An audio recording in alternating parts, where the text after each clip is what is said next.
রৌমারীর সাথে চিনমারির কানেকশনের জন্য যে বৃহত্তর একটি সেতু, এই সেতুটি আমি এর আগেও বলেছি।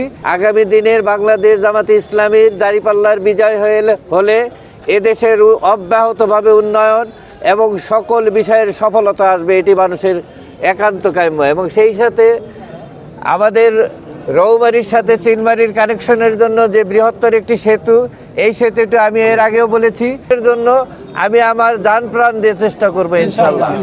এবং আগামী দিনের এই এলাকার সকল প্রকার রাস্তাঘাট এবং মানুষের অধিকার এটি প্রতিষ্ঠার জন্য যে ধরনের যে স্থানে যে কর্মসূচি নেওয়া প্রয়োজন হয়, আমি সেই কর্মসূচিতে অংশগ্রহণ করবো ইনশাল্লাহ।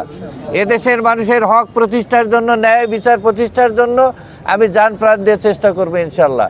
এবং সেই সাথে এই এলাকার মানুষ আশা করে আগামী দিনে বাংলাদেশে যদি ইসলামী শাসন কায়েম হয়, এদেশে যদি কোরআনের শাসন প্রতিষ্ঠিত হয়, বা এদেশের মানুষ এই 54 বছরের যে প্রত্যাশা তাদের পূরণ হয়নি, সেটি এই কাঙ্ক্ষিত নির্বাচনের মাধ্যমে তাদের সেই প্রত্যাশা পূরণ হবে, এটি তাদের আকাঙ্ক্ষা।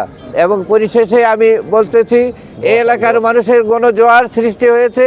আগামী নির্বাচনের জন্য তারা দাঁড়িপাল্লা মার্কায় ভোট দিয়ে এদেশের গণমানুষের নেতা, গণমানুষের কল্যাণের জন্য একমাত্র জামাত ইসলামের পক্ষে তারা ভোট দেবে, এটি তাদের আকাঙ্ক্ষা। আমি আশা করি আগামী দিনে এই প্রত্যাশা পূরণের লক্ষ্যে মানুষ যেভাবে কাজ করে যাচ্ছে, ইনশাল্লাহ 28 কুড়িগ্রাম 4 আসনে দাঁড়িপাল্লার বিজয় হবে ইনশাল্লাহ, এবং মানুষের সকল আশা আকাঙ্ক্ষা পূরণ হবে ইনশাল্লাহ।